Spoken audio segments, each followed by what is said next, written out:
Hi, welcome to the Gamesplainer. I'm Jeff the Gamesplainer, and today I'm gamesplaining Traintopia. So this is Traintopia. I've set the game up as a 2-player game.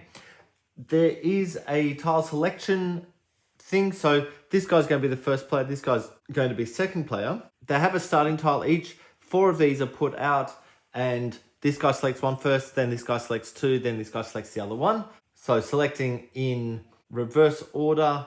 So from last player to first player, then the first player gets taken again. We go in turn order to gain the others. You'll also notice that this track has a money symbol, so we put a little token onto that as well. What is going to happen on each turn is more tiles come out. You'll see there's a large stack over on the side. There's some other things that will come out as well, and each person will choose one thing until all of the elements are gone except for one. That element is then removed and we go on to the next round. There are a number of rounds. Each round is dictated by these cards.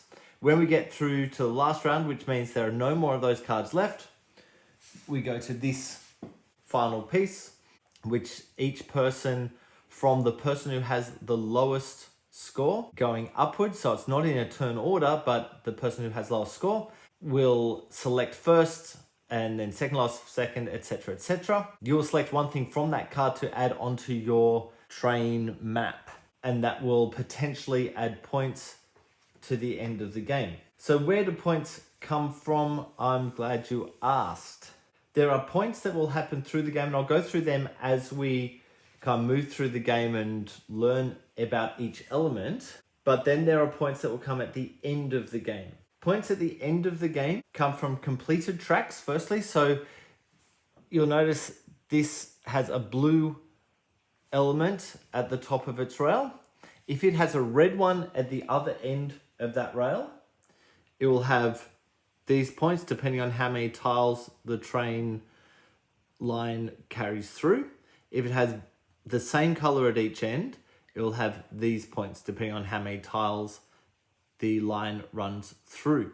If there is a mailbag, which looks like this, on your line, then you'll get twice the points. So theoretically, if you're able to build a line that goes through 8 tiles and has a red at one end and a blue at the other end, and you can get a mailbag on it, that will give you 20 points. Trains that go along your rail. So if you have a train on that track, every money token that it passes will get points. If it passes 2 or 3 money tokens, will get 4 points. If it passes 4 or more money tokens, it will get 10 points. Then the person with the longest track will get these points depending on how many players there are. That's for a 4-player game. If you're playing a 2-player game, it's only the person who has the longest track will get 6 points. These other points don't exist. If you're playing a 3-player game, this point doesn't exist, so it's 6, 3, and 0. So that's the extra points at the end of the game. How do we gain points through the game, or what do we do during the game that's going to get us points? I'm glad you asked. The first thing that will happen that starts the round is the top card will be flipped over. That card has a few markings on it. Firstly, the white meeple is a tourist. This one means one meeple out of the bag. It will be one of those 3 colors, gray, green, or yellow. Then we add a train and a mailbag.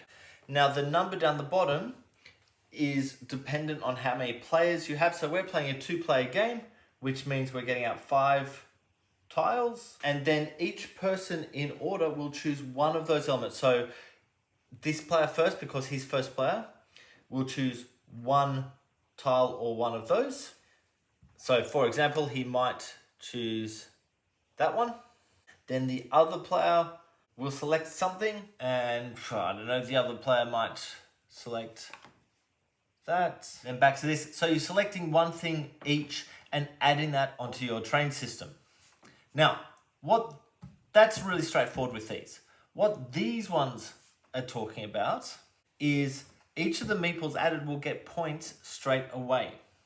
So if, for example, this player selected this meeple, he's a tourist, so what he is going to give you is points depending on how many of these little markers the train line that he is on is going past. So in this case, he's getting 2 points and 1 more point for that. So he'd get 3 points for putting that meeple in there. If he had a train like the line that looked like that, he would get 1 more point for that. So that would be worth 4 points to him. And he would just take the markers for the points. So 3 and 1 is 4 points. If he were to take this meeple and put on the same line, he's getting a point for every yellow area that he's going through. So he would get another 3 points for that particular meeple. If that area happened to have a grey meeple on it, he'd be getting points for each of these darker areas that the line is going through. So it's 1, 2, 3, 4. He would get 5 points for having that grey meeple on there. And if he picked a green one off, he'd be getting points for these spots. So he'd only get 1 point for that green meeple at the moment. If this wasn't there and he kept building the line, so let's say, for example, he then at a future turn did that, you don't change the points that those guys have managed to get. We just add the length of the line. Whenever you put one of these tokens in that has the little picture of the money, you will add a money marker to it. Now, please notice on the adding of the tiles, I haven't had to go square. You are allowed to offset by half a tile. This piece I've just put in wouldn't actually be allowed to be put in where I've put it, simply because this train line has stopped dead. So that's actually an illegal placement. If he wished to place that, he would need to place it like that. That then is fine. But what he's going to find is he can't actually close this rail line off because he's not going to be able to fit another tile in there to be able to take that. You can't put a tile half over another tile. So he probably wouldn't take that one anyway. Mailbags and trains, if I take the mailbag, I just add it to one of the lines and that's going to double the number of points that that line gets. So this line has 1, 2, 3, 4, 5, 6 cards in it.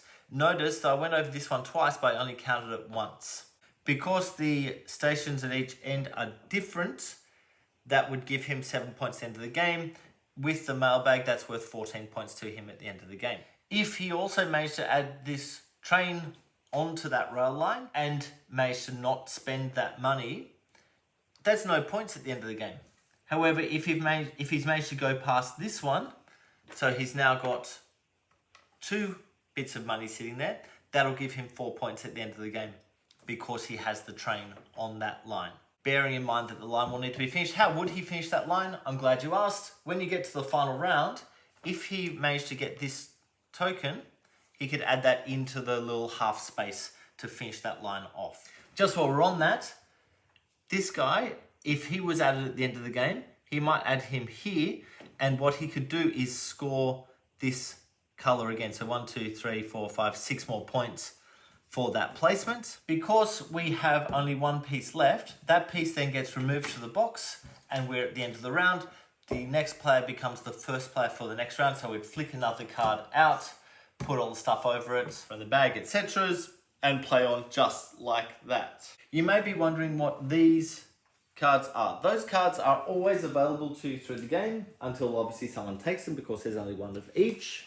You are at any point in your turn allowed to spend up to 3 of your money tokens. That's these guys. So if I spend it, it just comes off the board and back into the box. Each money token can be spent to do one of the following things. You can purchase one of these bonus tiles. So I could remove that to purchase that to build it there, or any of them at all to build in. I could use this money token to change the color of a commuter. So the green guy, there was very minimal points on him. So what I could do when taking him off the board, I could spend the money, put my green guy down, but count him as if he's gray, and that would get me 6 points because that's getting points for each of these spots. Or I could use the money to change my objective card. So everyone has one of these cards. What this player is looking for is 3 closed tracks by the end of the game. If he manages to do that, he would get 8 points. What he can do is spend a money, pick up another one of these cards, have a look at it, and go, okay, this one's looking for a maximum of 3 tracks, which will get me 10 points. It might be more worthwhile to keep this one than this one, and so swap them over. Or he might have already achieved close to that, but nowhere near that one. He can keep hanging on to the one that he already has and get rid of the other one. Sometimes the tracks that you're building will merge with each other. So you may find that you have a track that has a couple of tourists on it. When it merges, you just need to only have one of each tourist on a spot. So you take any extras within the same color. So if you join two tracks together and both of them had a yellow tourist on it, for example, you would take one of those yellow tourists off. Bearing in mind that if you do join two very large tracks together, if you have a tourist on one of them already, you're not going to then be able to score the stuff on the other track as well once they merge, because it's already been scored by that guy. I believe that that is everything for Traintopia. I hope that I haven't missed any of the elements. Please go ahead and watch my gameplay to get a feel for how the game actually plays. If you have any comments or suggestions, please write them below. If you have any games that you would like to be gamesplained, please shoot me an email to thegamesplainer@gmail.com. Follow me on Instagram and Twitter @thegamesplainer to keep up to date with the games that I'm playing. Subscribe to my videos to keep up to date with the games that I'm gamesplaining. And until next time, enjoy gaming.